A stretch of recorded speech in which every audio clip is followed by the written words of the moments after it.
Este miércoles pasado, el Ejecutivo solicitó al Congreso facultades delegadas para legislar durante 120 días en materia tributaria, económica y financiera.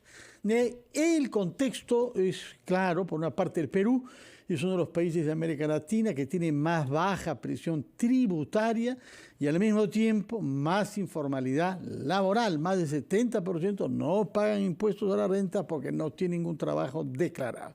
La pregunta es, ¿qué se debe hacer para tener una presión tributaria que haga al Estado capaz de invertir en sus programas sociales, educación, salud, seguridad, infraestructura? ¿Y cómo hacer para que el alza eventual de impuestos no perjudique la tímida recuperación a la que estamos asistiendo? Estas son las preguntas que fijan un contexto que dará lugar a una conversación con un especialista en estos temas, el señor Juan José Martans, que conoce el sistema por dentro, puesto que ha sido jefe de la Superintendencia de Banca y Seguros y hoy es un académico de la Universidad de Piura. Señor Martans, muy buenos días y bienvenido a RPP. Muy buenos días, Fernando. Un gusto estar contigo y con RPP. Muchas gracias. Hemos visto que han habido muchas reacciones a la solicitud de facultades delegadas para legislar en materia tributaria, algunas de ellas con un sesgo político evidente y otras que pretenden ser técnicas, es decir, pensar en qué es lo que verdaderamente permitirá que el Estado peruano tenga la capacidad de invertir en las necesidades de nuestra población. ¿Cuál es su primera reacción ante lo que ha adelantado por ahora en el ministro de Economía y Finanzas, señor Pedro Franque? Fíjate, Fernando, lamentablemente mi impresión está vinculada a los últimos 30 años de intentos reiterados de reformas tributarias en el Perú y de la misma secuela, de la misma consecuencia, del mismo resultado, nada. Son 30 años donde hemos calibrado, hemos desarrollado estrategias para buscar incrementar la presión tributaria y esto no ha calado absolutamente en ninguno de los 30 últimos años. Lo que se ha presentado esta última semana, aparentemente, resulta una reiteración al fracaso de los 30 últimos años. Y esto lo tengo que decir con toda claridad, porque pretender una reforma tributaria en el país, sin calibrar, sin estudiar, sin estimar el origen estructural de las limitaciones que se tienen en el frente tributario, me parece a mí que es absolutamente improcedente. ¿Cuál es entonces, para entender, cuál es el origen estructural de esas debilidades tributarias? En el Perú, Fernando, los 15.000 principales contribuyentes generan más o menos el 80% de la recaudación total del país. Bien, fíjate ese primer hecho. Segundo hecho, en Perú, el 70% de la economía, en términos laborales, es informal. Pretender generar mayor presión tributaria, es decir, incrementar la recaudación, sin considerar estos elementos, ya de por sí deja de lado la posibilidad de observar resultados positivos. Mientras haya tremenda informalidad, no va a haber una solución estructural a este problema. Pero más aún, anunciar una reforma estructural con el mismo tenor de los últimos 30 años, sin hacer alusión a cómo empezar a esbozar una reforma integral, de tal manera que la informalidad progresivamente, en el corto, mediano y largo plazo, sea progresivamente revertida. Esto, la verdad, que a mí me preocupa bastante. Sí, pero también se podría decir que lo que usted dice corre el riesgo de significar que no se puede hacer nada mientras no se haga todo. Porque, es incorrecto. Bueno, eso es incorrecto, Fernando. ¿Qué cosa contestaría si se le reprochase eso? No es mi caso. Fíjate tú, ¿ya? Tenemos que emprender una visión integral y estructurada del problema. ¿Realmente con esta informalidad podemos pretender incrementar la presión tributaria? No. ¿Qué tenemos que hacer para revertir esta informalidad? Primero, pensar en una secuencia de incentivos para que este sector informal se adhiera a la formalidad progresivamente. Buscar desarrollar reformas estructurales para hacer mucho más competitivo y mucho más transparente el mercado laboral. Pero ¿cómo, por ejemplo? ¿Cómo? Porque suena muy bien, pero no se entiende cuál es el contenido preciso. Es decir, ¿qué reforma estructural puede estimular el mercado formal, por una parte, y qué incentivos puede darse? Te doy un caso concreto, Fernando, ¿de acuerdo? Sí. Te doy el caso del mercado laboral. Bien. En el mercado laboral de Perú, por cada 100 soles que un empresario, un emprendedor, un pequeño microempresario le paga a su empleado, por cada 100 soles, en el frente formal, tiene que pagar 70, 80 soles más por sobrecostos. Esto hace inviable de que el mercado laboral pueda ser extensivo en términos de formalidad. Si no hay reforma estructural que modifique esto con inteligencia y progresividad, no hay recaudación mayor. Pero yo creo que no solamente los problemas van por ese lado, estimado Fernando. También hay un segundo gran problema. Pretender desarrollar una reforma tributaria sin alinear esta reforma tributaria a una política que nos motive a una mayor eficiencia en el gasto público es otra ilusión, es asignar más recursos. ¿Cómo podemos, por ejemplo, en el caso de Perú, bien, fomentar mayor recaudación tributaria cuando el contribuyente es consciente, bien, de que los recursos no se están asignando correctamente?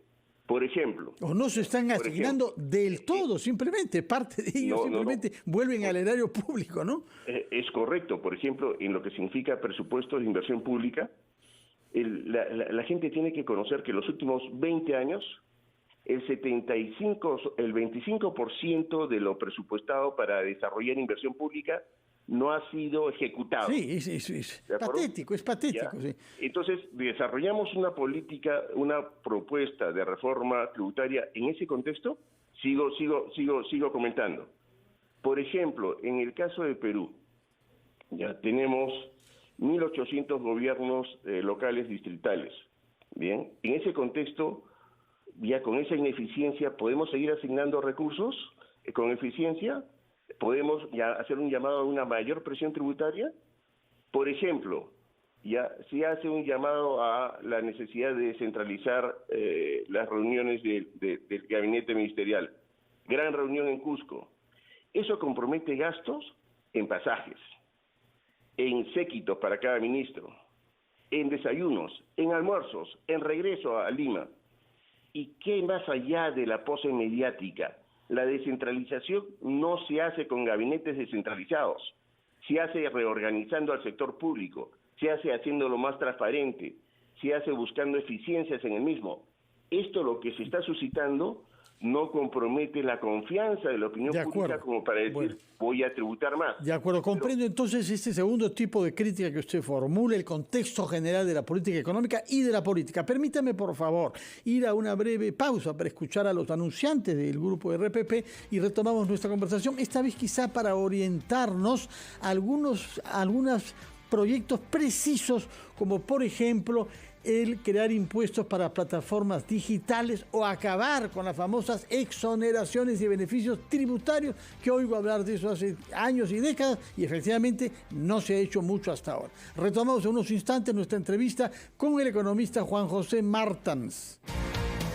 Estamos conversando con el economista Juan José Martans sobre la reforma tributaria que el gobierno pretende sacar adelante vía facultades delegadas que han sido solicitadas al Congreso. Comenzó dándonos un dato duro: un sector mínimo de los contribuyentes aporte el 80% de la recaudación. Y para él esto es la base de lo que hay que entender para que la reforma sea eficaz. Luego nos ha hablado del marco general de falta de credibilidad en el gobierno y de la falta de articulación en una política en donde lo tributario forme parte de una política económica general. Veamos algunos puntos de detalle, señor Martans, si me lo permite. ¿Por qué hay tantas exoneraciones tributarias en nuestro país? Se mencionó sobre todo, por ejemplo, el caso de los casinos y casas de juego. Ciertamente, Fernando, no todas las noticias son malas con respecto a la propuesta de reforma tributaria planteada por el gobierno, sin lugar a dudas. Hay ambientes que explorar y reexplorar, sin duda alguna. Hay ambientes como el que tú señalas. Cierto nivel de actividades que curiosamente no ha estado sujeto a un adecuado seguimiento y en un adecuado establecimiento de un marco tributario apropiado. ¿Qué otros sectores hay que a usted le parece que se podría exonerar levantar la exoneración? Fíjate, levantar la exoneración a lo que tú bien señalas, casas de juego, ¿no? Levantar la exoneración a cambio de desarrollar planes de desarrollo regionales a ciertos ámbitos geográficos que con el supuesto de que están fuera del ámbito de la capital, por ejemplo la Amazonía de Perú, ha venido experimentando exoneraciones de manera reiterada, cuyos resultados por efecto de la ineficiente asignación de recursos se ven hoy en día palpables. Hay recursos, pero los mismos no llegan a fomentar el desarrollo de las zonas descentralizadas del país que se pretende apoyar. Creo yo, por ejemplo, de que hay ambientes que sí son y están adecuadamente propuestos en la norma. Por ejemplo, la necesidad de incorporar esta economía tecnológica, esta suerte de streamings, incorporar lo que significa los deliveries, incorporar este tipo de actividades que de una manera u otra, taxis que se llaman a través de medios digitales. Esto hay que hacerlo con cuidado y está en línea con lo que se está haciendo a nivel internacional. Es correcto también buscar una mayor tributación en su momento en las capas más altas de riqueza de una población. Los que ganan más de 300.000 soles al año, por ejemplo, ¿está ya usted de acuerdo con esa frontera? ¿Los que ganan más de 300.000 soles al año? No, en el estándar internacional es bastante más, ¿de acuerdo? Acá se está afectando a la clase media con ese horizonte, con esa barrera que usted acaba de señalar. Creo yo que es importante, ¿no?, buscar que enmarcar apropiadamente estas políticas, porque cuando se trasciende a lo que es el espectro más alto de riqueza del país, para aplicar las mismas de carácter tributario, se puede estar mellando la capacidad de recuperación de la actividad económica. Fíjate tú, ¿ya? El próximo año deberíamos haber crecido alrededor de 6 a 7% del PBI. Eso es lo que dicen los organismos financieros multilaterales. Vamos a crecer entre 2 y 3%. Es decir, la economía se habla está sobre el 22, acelerando. habla sobre el año próximo. Así es, efectivamente. Se está desacelerando la economía, ¿de acuerdo? Y en ese contexto establecen una política tributaria que afecta más allá de lo que significan las capas más altas de ingreso y de riqueza del país. Afecta más allá. Entonces, eso va en contra de lo que el mismo gobierno prometió. Se comprometió, básicamente dijo, vamos a trabajar el frente minero. Y en el frente minero, fíjate tú, hay elementos interesantes que considerar. Hay ya un impuesto especial a la minería, hay regalías que están, yo diría que adecuadamente fiscalizadas en términos tributarios, ¿no? Y ahora lo que se pretende es incrementar más aún la tasa del impuesto especial a la minería, que tiene un componente bien simple. Cuando suben los precios de los minerales, sube el nivel de recaudación.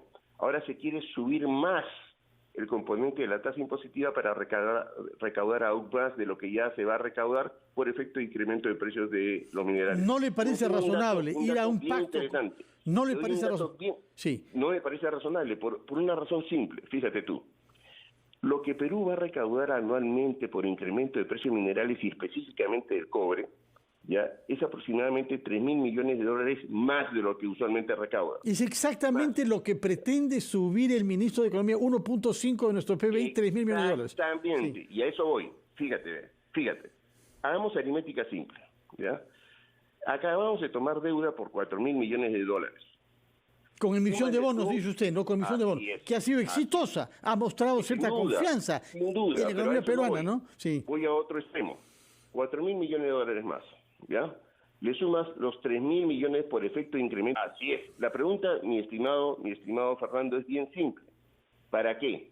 Tú lees la propuesta del Ministerio y del Gobierno y te dicen para educación, para salud, para el agro, para cobertura a Internet, bien. En eso todos estamos de acuerdo, pero ¿qué garantiza que este gobierno realmente asigne eficientemente esos recursos? Cuando tenemos que parte del componente del gabinete está integrado por personas que no demuestran la calificación Bueno, profesional pero adecuada. regresamos al argumento de antes, puesto que hay esa desconfianza, no se hace nada. Por supuesto, fíjate, si yo voy a pagar más impuestos, bien, para que haya mejor educación y salud, estoy de acuerdo, pero ¿quién va a administrar eso? ¿Este gobierno? Ya empiezo a dudar. Segundo, si voy a pagar más impuestos para financiar el hecho de que un congresista ya se pase por las provincias del país, asusando la división entre peruanos y la desunión entre peruanos, no estoy dispuesto a pagar más impuestos. Bueno. Si voy a pagar más impuestos para que otro congresista, bien, haga un llamado a la necesidad de liberalizar, bien, la producción y comercialización de la hoja de coca en un país donde lamentablemente ese hecho hay que llevarlo con pinzas, no estoy de acuerdo, ¿no? Entonces, acá yo creo que tenemos que buscar que establecer un justo medio en la balanza. No solamente es recaudación, sino quién va a pagar esa mayor tributo. Señor no Martins, solamente es mayor recaudación, sino es cómo se va a gastar esa recaudación. Lamentablemente nuestro presupuesto de tiempo es limitado también y yo soy ortodoxo en esa materia, de manera que me permitirá usted agradecerle por sus explicaciones, por la franqueza con las que expresa siempre y por haber estado con nosotros un día sábado como hoy. Muchísimas gracias, que tenga usted muy buenos días.